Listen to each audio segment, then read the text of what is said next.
Morning. जैसा कि आप लोग को पहले ही बताया जा चुका है, रीडिंग सेक्शन का वीडियो देखने से पहले आपको क्या करना है, 3 से 4 पेज कम से कम पढ़ना है, रीडिंग करना है। देन रीडिंग सेक्शन का वीडियो देखना है और उसके बाद फिर से जहां तक पढ़ाया गया है वहां तक को रीडिंग करना है और उसके आधार पर जितने प्रश्न आते हैं उसको देखना है कि है या नहीं और कुछ अपने से ऑब्जेक्टिव उसमें से निकालना है। ठीक है, आगे हम लोग पढ़ते हैं लेसन 12 फिजिक्स का ध्वनि, साउंड, है ना। हम प्रतिदिन विभिन्न स्रोतों जैसे मानवों, पक्षियों, घंटियों, मशीनों, वाहनों, टेलीविजन, रेडियो आदि की ध्वनि सुनते हैं। ध्वनि ऊर्जा को का एक रूप है जो हमारे कानों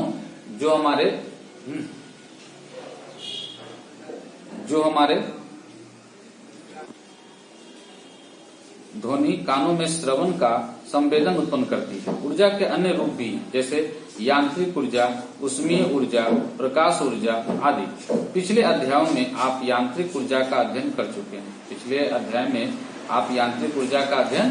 चुके हैं। आपको ऊर्जा संरक्षण के बारे में ज्ञात है। आपको जो है ऊर्जा संरक्षण के नियम या उसके बारे में आपको ज्ञात है। इसके अनुसार आप ऊर्जा को न तो उत्पन्न कर सकते हैं और न ही उसका विनाश कर सकते हैं। हम लोग पढ़ चुके थे ऊर्जा लेसन में। आप इसे केवल एक रूप से दूसरे रूप में रूपांतरित कर सकते हैं। जब आप ताली बजाते हैं तो ध्वनि उत्पन्न होता है। जब हम लोग ताली बजाते हैं तो क्या होता है, ध्वनि उत्पन्न होगा। क्या आपको अपनी ऊर्जा का उपयोग किए बिना ध्वनि उत्पन्न कर सकते हैं? बिना कोई ऊर्जा लिए हम क्या कोई ध्वनि उत्पन्न कर सकते हैं? ध्वनि उत्पन्न करने के लिए आपने ऊर्जा के किस रूप का उपयोग किया? इस अध्याय में हम सीखेंगे कि ध्वनि कैसे उत्पन्न होती है और किस माध्यम से या किस प्रकार संचालित होकर हमारे कानों द्वारा ग्रहण किया जाता है। हम लोग जो ध्वनि को सुनते हैं कान में कैसे ग्रहण होता है। ध्वनि का उत्पादन, एक स्वरित्र द्विभुज लीजिए और इसकी किसी भुजा को एक रबर के पैड पर मारकर इसे कंपित कराइए। मतलब एक द्विभुज लीजिए और स्वरित्र द्विभुज, जिसको दो भुजा निकला रहेगा, और इसकी भुजा को एक रबर के पैड पर मारकर इसे कंपित कराइए। मतलब जैसे दिख रहा है चित्र में वैसा कंपन करना है। इसे अपने कान में समीप लाइए। क्या आप कोई ध्वनि सुन पाते हैं? कंपन स्वरित्र द्विभुज की एक भुजा को अपने उंगलियों से स्पर्श कीजिए और अपने अनुभव को अपने मित्रों के साथ बांटिए। जब हम उसमें उंगली कटाएंगे तो उसका कंपन का हमको अनुभव होगा। अब एक टेबल टेनिस या एक छोटी प्लास्टिक की गेंद को एक धागे की सहायता से किसी आधार से लटकाइए और जैसा कि चित्र में दिया गया, पहले कंपन न करते हुए स्वरित्र द्विभुज की एक भुजा से गेंद को स्पर्श कीजिए, फिर कंपन करते हुए स्वरित्र द्विभुज की एक भुजा से गेंद को स्पर्श करिए। देखिए क्या होता है। अपने मित्रों के साथ विचार विमर्श कीजिए और दोनों अवस्थाओं में अंतर की व्याख्या करने के लिए प्रयत्न कीजिए। दूसरा कार्यक्रम हम करेंगे। एक बीकर या गिलास को ऊपर तक पानी से भरिए।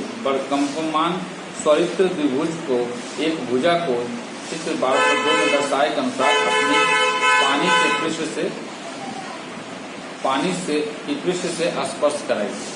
अब चित्र 12 में दर्शाए अनुसार कंपमान स्वरित्र द्विभुज की दोनों भुजाओं को पानी में डुबाइए। देखिए कि दोनों अवस्थाओं में क्या होता है। अपने साथियों के साथ विचार विमर्श कीजिए कि ऐसा क्यों होता है। ये देखो यहाँ पे पानी से कम भरा हुआ है और एक पानी जो है मतलब यहाँ पे है कंपमान स्वरित्र द्विभुज की एक भुजा पानी की सतह को स्पर्श कर रहा है और ये दोनों स्पर्श कर रहा है और तब आवाज कर रहा है। तो क्या ऐसा हो रहा है? उपरोक्त क्रियाकलापों से आप क्या निष्कर्ष निकालते हैं? क्या आप किसी कंपमान वस्तु के बिना ध्वनि उत्पन्न कर सकते हैं?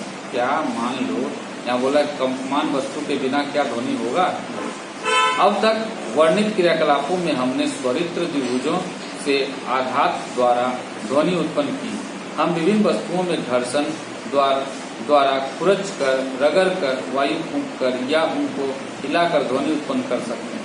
इन क्रियाकलापों में हम क्या करते हैं? हम वस्तु को कंपमान करते हैं और ध्वनि उत्पन्न करते हैं। कंपन का अर्थ होता है किसी वस्तु की तेजी से बार बार इधर उधर गति करना। कंपन का मतलब होता है इधर उधर कंपन करना, गति करना। मनुष्यों में जो है वाक ध्वनि उनके वाक तंतुओं के कंपित होने के कारण उत्पन्न होती है। जो मनुष्य का वाक ध्वनि है वो कैसे आता है? वाक तंतुओं को कंपित होने के बाद। जब कोई पक्षी अपने पंख को फड़फड़ाता है तो क्या आप कोई ध्वनि सुनते हैं? क्या आप जानते हैं कि मक्खी भिनभिनाने की ध्वनि कैसे उत्पन्न करती है? एक तानित रबर के छल्ले को बीच में से खींचकर छोड़ने पर यह कंपन करता है और ध्वनि उत्पन्न करता है। यदि आपने कभी ऐसा नहीं किया तो इसे कीजिए और तानित रबर को छल्ले के कंपन को देखिए। रबर को टान के ऐसे करके करेंगे तो क्या होगा? आवाज करेगा। वही चीज बोल रहा है। विभिन्न वाद्य यंत्र की सूची बनाइए और अपने मित्रों के साथ विचार विमर्श कीजिए। ध्वनि उत्पन्न करने के लिए इन वाद्य यंत्रों का कौन सा भाग कंपन करता है जिस पर चोट लगता है? ध्वनि का संचरण। हम जानते हैं कि कंपन करती हुई वस्तुओं और द्वारा ध्वनि उत्पन्न होती है। द्रव्य या पदार्थ जिससे होकर ध्वनि संचलित होती है माध्यम कहलाता है। जिस माध्यम से ध्वनि निकलती है उसको क्या कहते हैं? माध्यम। यह ठोस, द्रव्य या गैस हो सकता है। ये चाहे ठोस भी हो सकता है, द्रव्य हो सकता है और गैस हो सकता है। स्रोत से उत्पन्न होकर ध्वनि सुनने वाले तक किसी माध्यम से होकर पहुंचती है। स्रोत से उत्पन्न होकर ध्वनि सुनने वाले तक किसी भी माध्यम तक पहुंचता है।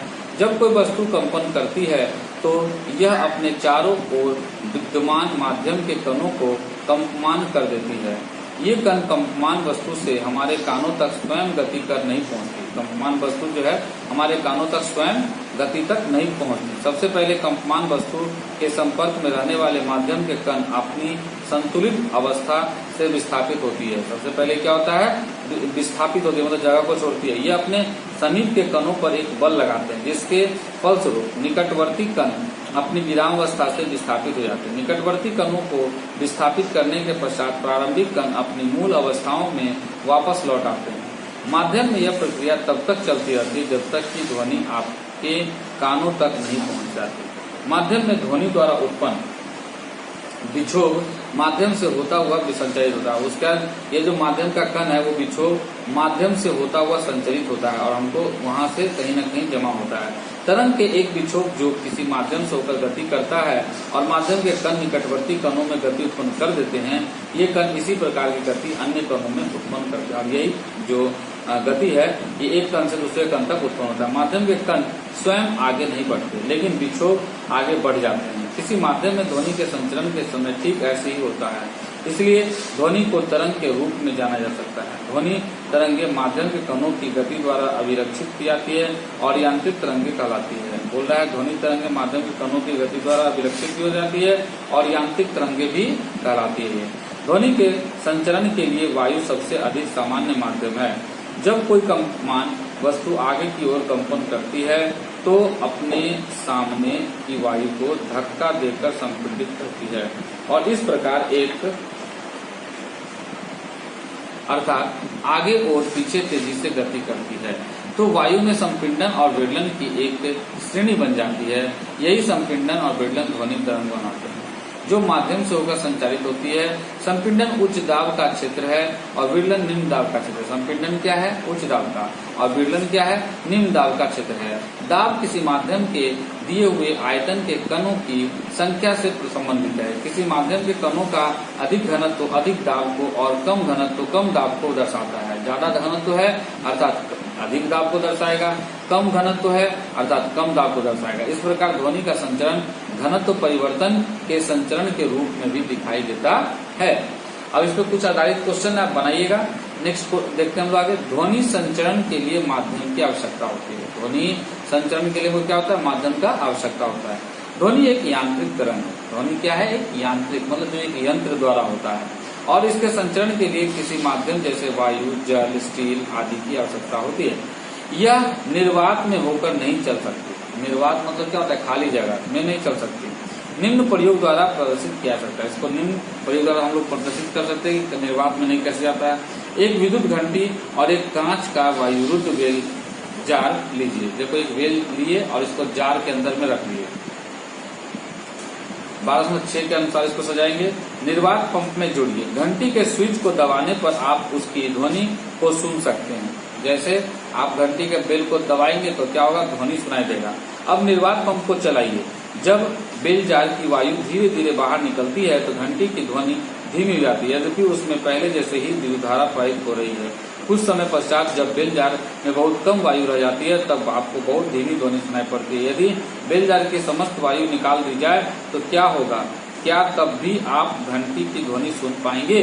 क्या हम लोग ये घंटी सुन पाएंगे? नहीं, क्योंकि माध्यम नहीं रहेगा। क्या है वो? निर्वात हो गया, पूरा खाली। इसलिए एक स्लिंकी लीजिए, स्लिंकी मतलब स्प्रिंग टाइप का। अब स्लिंकी को चित्र में जैसे दर्शाए हैं वैसे अनुसार खींचिए। अपने मित्र की ओर स्लिंकी को एक तीव्र झटका दें। आप क्या देखते हैं? यदि आप अपने हाथ से स्लिंकी की लगातार आगे पीछे बारी बारी से झटका देते हैं तो खींचते हैं रहे तो आप क्या देखेंगे? यदि आप स्लिंकी पर एक चिन्ह लगा दें तो आप देखेंगे कि स्लिंकी पर लगा चिन्ह विक्षोभ के संचलन की दिशा के समांतर आगे पीछे गति करता है और आगे पीछे गति करेगा। उन क्षेत्रों को जहां स्लिंकी की कुंडलियां पास पास आ जाती है, संपीड़न और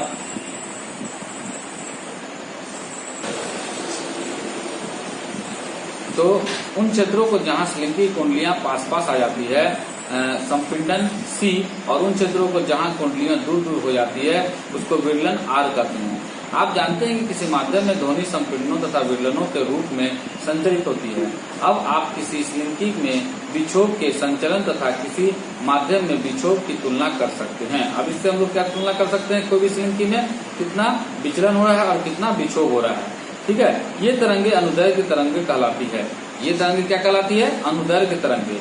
इन तरंगों में माध्यम के कणों का विस्थापन विक्षोभ के संचरण की दिशा के समांतर होती है और इसका जो विस्थापन होता है वो विक्षोभ के संचरण के कारण होती है। कण एक स्थान से दूसरे स्थान तक गति नहीं करते लेकिन अपनी विराम अवस्था से आगे पीछे दोलन करते हैं। ठीक इसी प्रकार ध्वनि तरंगे संचरित होती है। अतः ध्वनि तरंगे अनुदैर्घ्य तरंगे। ध्वनि तरंगे क्या है? अनुदैर्घ्य तरंगे। यदि आप स्लिंकी के अपने हाथ में पकड़े सिरे को आगे पीछे धक्का न देकर दाएं बाएं हिलाएं तब भी आपको स्लिंकी में तरंग उत्पन्न होती दिखाई देगी। इस तरंग में कण तरंग संचरण की दिशा में कंपन नहीं करते। इसमें क्या होगा? जो कंपन होता है वो कौन नहीं करेगा? इसके तरंग का जो कण है वो, लेकिन तरंग के चलने की दिशा में के लंबवत अपनी विराम अवस्था के ऊपर नीचे कंपन करेगा। वह जिस दिशा में जा रहा उस तरंग उस दिशा में तो नहीं चलेगा लेकिन विराम अवस्था के ऊपर नीचे करेगा।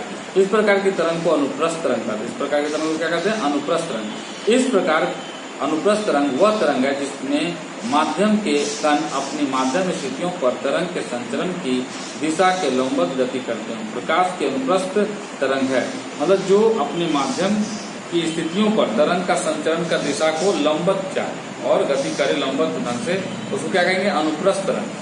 किंतु प्रकाश के संचरण में दोलन माध्यम के कणों या उनके दाब या घनत्व के नहीं होते। यहाँ बोल रहा है किंतु प्रकाश का संचरण में दोलन माध्यम के कणों या उनके दाब या घनत्व के कारण नहीं होता है। प्रकाश तरंगे यांत्रिक तरंगे नहीं है। प्रकाश तरंगे क्या है? यांत्रिक तरंगे नहीं है। अनुप्रस्थ तरंगों के बारे में अधिक जानकारी आप कुछ कक्षा में और प्राप्त करेंगे। ये अनुप्रस्थ तरंग अनुदैर्घ्य तरंग के बारे में हम लोग और ज्यादा अगले कक्षा में जानेंगे। किंतु प्रकाश के संचरण में दोलन माध्यम के कणों या उनके दाब या घनत्व के नहीं होते। प्रकाश तरंगे यांत्रिक तरंगे नहीं। जो प्रकाश तरंग है उसमें किसी प्रकार का यंत्र की जरूरत नहीं होती है। अनुप्रस्थ तरंगों के बारे में अधिक जानकारी आप कुछ कक्षा में हम लोग ज्यादा पढ़ेंगे कि जैसे 10th क्लास के बाद 12th क्लास में जाएंगे या 10th क्लास में जाएंगे तब हम लोग पढ़ेंगे। ध्वनि तरंगे के अभिलक्षण। ध्वनि तरंग का अभिलक्षण क्या है? किसी ध्वनि तरंग के निम्नलिखित अभिलक्षण होते हैं: आवृत्ति, आयाम और वेग। ये तीन चीज होता है। एक होता है आवृत्ति, फिर होता है आयाम और दूसरा होता है वेग। ध्वनि तरंग को ग्राफीय रूप में चित्र में दिखाया गया है जो प्रदर्शित करता है कि जब ध्वनि तरंग किसी माध्यम में गति करती है तो घनत्व तथा दाब में कैसा परिवर्तन होता है। किसी निश्चित समय पर माध्यम का घनत्व तथा दाब दोनों ही उनके औसत मान से ऊपर और नीचे दूरी के साथ परिवर्तित होते हैं। बोल रहा है यहाँ पे ध्वनि तरंग जो है ग्राफ रूप में अगर देखा जाए तो इसको हम लोग प्रदर्शित कर सकते हैं, दिखाया जा सकता है। जब ध्वनि तरंग किसी माध्यम में गति करेगा तो घनत्व तथा दाब में कैसे परिवर्तन होता है। किसी निश्चित समय पर माध्यम का घनत्व तथा दाब दोनों ही उनके औसत मान के ऊपर नीचे दूरी के साथ परिवर्तन होता है। अच्छा, जब ध्वनि तरंग माध्यम में संचरित होती है तो घनत्व तथा दाब में क्या उतार चढ़ाव होता है। बोल रहे हैं यहाँ पे जब ध्वनि तरंग माध्यम में संचरित होगी तो घनत्व और दाब में जो उतार चढ़ाव होगा उसके बारे में। संपिंडन वह क्षेत्र है जहां कण पास पास आ जाते हैं। संपिंडन वह क्षेत्र है जहां पे क्या होगा, कण जो है आपस में पास पास हो जाएगा। इन्हें वक्र की ऊपरी भाग में दिखाया गया है और शिखर अधिकतम संपिंडन के क्षेत्र को प्रदर्शित करता है और शिखर जो रहेगा ऊपर वाला वो क्या दिखाएगा, संपिंडन का कितना क्षेत्र है। इस प्रकार संपिंडन वह क्षेत्र है जहां घनत्व तथा दाब दोनों ही अधिक होता है। संपिंडन के पास क्या होगा, घनत्व भी रहेगा और दाब भी रहेगा और दोनों अधिक रहेगा।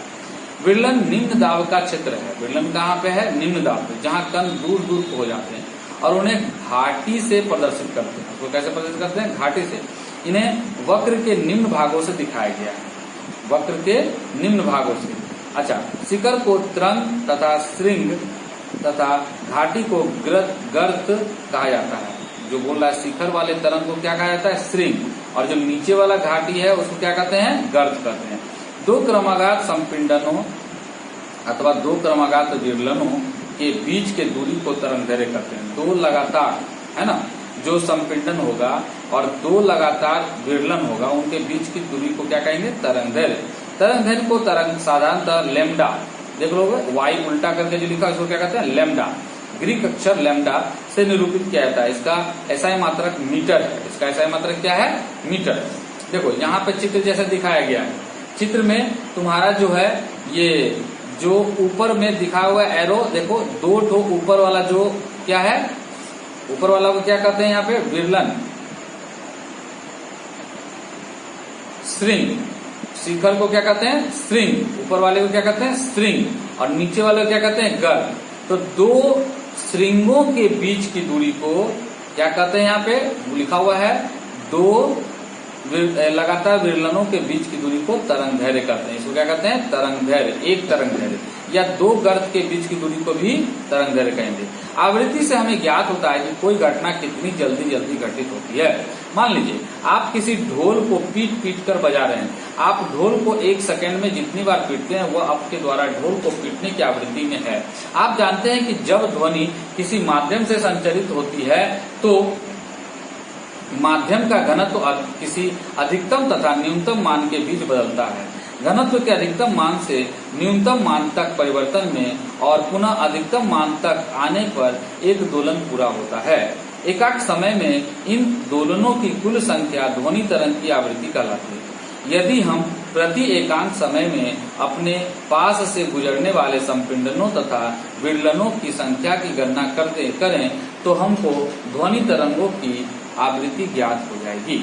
इसे सामान्यतः भी से प्रदर्शित किया जाता है। इसका ऐसा मात्रक हर्ट्ज कहलाता है। तरंगदैर्घ्य का जो है हम लोग इसको कैसे, इसका जो वेग जिससे वो ध्वनि तरंग आता जाता है उसको आवृत्ति कहते हैं। इसको भी के द्वारा हम लोग करते हैं, है ना, जिसको भी जो लिखते हैं उसको कहते हैं न्यू। उस अक्षर को क्या पढ़ा जाता है, ग्रीक अक्षर है ये, इसलिए इसको पढ़ा जाता है न्यू। और इसका ऐसा मात्रक है हर्ट्ज। ठीक है, आवृत्ति का ऐसा मात्रक क्या है, हर्ट्ज। दो क्रमागत संपिंडनों या दो क्रमागत विरलनों किसी निश्चित बिंदु से गुजरने में लगे समय को तरंगदैर्घ्य या आवर्तकाल कहते हैं। जो दो लगातार संपिंडन या दो लगातार विरलन के निश्चित बिंदु को अगर गुजार लेगा तो उस तरंगदैर्घ्य को क्या कहेंगे, उसका आवर्तकाल। आप कह सकते हैं कि माध्यम में घनत्व के एक संपूर्ण दोलन में लिया गया समय ध्वनि तरंग का आवर्तकाल कहलाता है। इसे बड़ा टी अक्षर से निरूपित करते हैं। इसका ऐसा मात्रक सेकेंड है। आवृत्ति तथा आवर्तकाल के बीच संबंध को निम्न प्रकार व्यक्त किया जाता है, v बराबर 1/t। किसी ऑर्केस्ट्रा यानी वाद्य वृंद में वायलिन तथा बांसुरी एक ही समय बजाई जा सकती है। हम लोग ऑर्केस्ट्रा में देखते हैं बहुत सारे जो वायलिन होती है, बांसुरी होती है, हारमोनियम होता है, बहुत सारा एक साथ बजता है। दोनों ध्वनियां एक ही माध्यम में चलती है और हमारे कानों तक एक ही समय पर पहुंचती है। दोनों के स्रोतों की ध्वनियां एक ही चाल से चलती है। दोनों का स्रोत भी एक ही साथ चलेगा, लेकिन जो ध्वनियां हम ग्रहण करते हैं वे भिन्न भिन्न है। ऐसे ध्वनियों से जुड़े विभिन्न अभिलक्षणों के कारण तारत्व इनमें से एक अभिलक्षण है। और इसमें जो जिस अभिलक्षण के कारण हम लोगों को दोनों अलग अलग दिखाई देता है उसको कहते हैं तारत्व। ठीक है, किसी उत्सर्जित ध्वनि की आवृत्ति को मस्तिष्क किस प्रकार अनुभव करता है उसे तारत्व कहते हैं। जिस अनुभव से हमारा मस्तिष्क पहचान लेता है कि गिटार का आवाज है और ये बांसुरी का आवाज है तो ये तबला का आवाज है, उसको कहते हैं क्या, तारत्व। किसी स्रोत का कंपन जितनी शीघ्रता से होता है, आवृत्ति उतनी ही अधिक होती है। ये चीज हम लोग पहले ही पढ़ चुके हैं। जितनी कंपन ज्यादा होगी उतनी ही ज्यादा आवृत्ति होगी, अधिक होगी, और उसका तारत्व भी अधिक होता है। इसी प्रकार जिस ध्वनि का तारत्व कम होता है उसकी आवृत्ति भी कम होती है, जैसा कि चित्र में दिखाया गया है। विभिन्न आकार तथा आकृति की वस्तुएं विभिन्न आवृत्तियों के साथ कंपन करती है।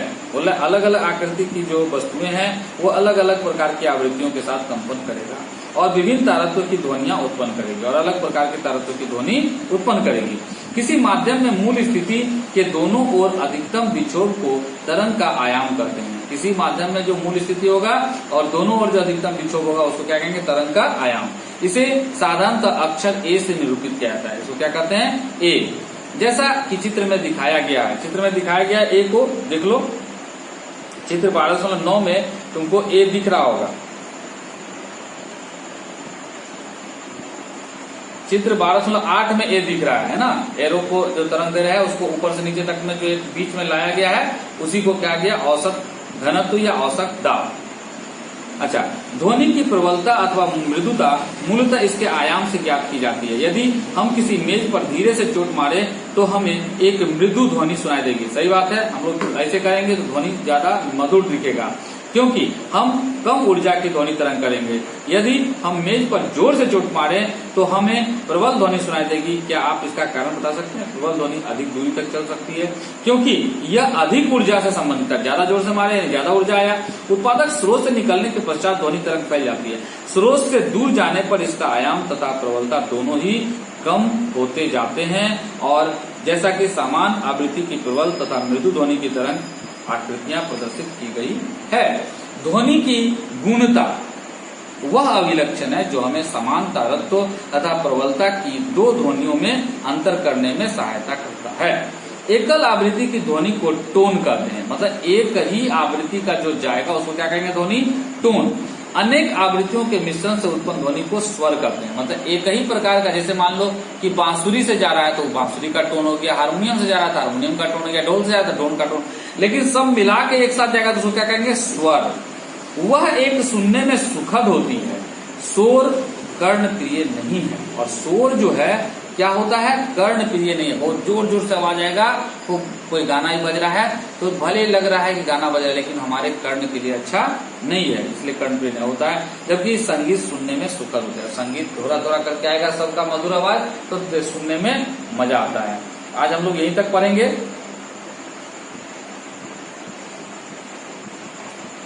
जैसा आप लोगों को बताया जा चुका है कि रीडिंग सेक्शन का वीडियो देखने से पहले रीडिंग करना है और देन रीडिंग सेक्शन वीडियो के बाद फिर से रीडिंग करना है ना। जहां तक पढ़ाया हुआ पढ़ के समझना है, जो बीच में क्वेश्चन आंसर है उसको देखना है, बीच बीच में जो डब्बा में लिखा रहता है उसको समझना है ना। और आप लोग सभी को वेडनेसडे को मॉर्निंग में, ठीक है, सुबह में आपका 7:10 से, है ना, 7:10 से 8 बजे तक पेरेंट्स मीटिंग है 9th क्लास का। आपको और आपके गार्जियन के साथ, आपको और आपके माँ या पिताजी के साथ आपको आना है। 8 बजे के बाद हम किसी से नहीं मिलेंगे, ये ध्यान रखना, ठीक है। 8 बजे से पहले, दैट मीन्स समझ लो 7:10 से 7:30 के बीच आना है, तब बातचीत होगा तो 8 बज जाएगा। 8 बजे के बाद हम कोई बात नहीं करेंगे इससे, ठीक है। अच्छा, उसके बाद आपको अपने साथ वह मोबाइल लेकर आना है जो मोबाइल आपके पास है जिससे आप वीडियो देखते हो। ओके, ये सूचना आप लोग को व्हाट्सएप में भी भेजा जाएगा और आपको बताया भी जा रहा है, ठीक है। घर में गर्म पानी जरूर पिए और साथ में माँ पिताजी को प्रत्येक दिन प्रणाम करें, ठीक, आशीर्वाद ले लें, जिससे आप सकुशल और अच्छे ढंग से आगे बढ़ें। Okay, bye.